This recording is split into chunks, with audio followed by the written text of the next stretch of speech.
ఇంటింటికి రేషన్ ఇవ్వటం అనేది అది అనవసరమైన ఖర్చు.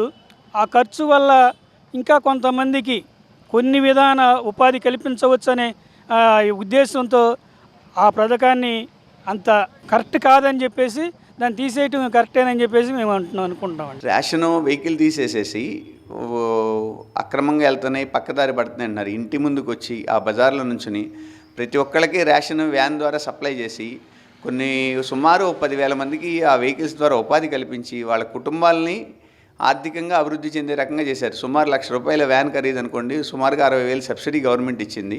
మిగిలిన 40,000 అతను తోలే కిరాయిలో జమేసుకున్నాడు. అలాంటి వెహికల్స్ ఇప్పుడు అలా కుటుంబాలు మొత్తం రోడ్డున పడిపోయినాయి కదండి. రాష్ట్రం మొత్తం మీద 10,000 కుటుంబాలు రోడ్డున పడిపోయినాయి. ఇవాళ ముసలోళ్ళు ఉన్నారు, 60 సంవత్సరాలు దాటిన వాళ్ళు రేషన్ షాప్కి వెళ్ళి రేషన్ తెచ్చుకోలేరు. దానికి ఏమంటున్నారంటే మన మినిస్టర్ గారు 60 సంవత్సరాల వాళ్ళకి ఇళ్ళ కాడే ఇస్తామంటారు.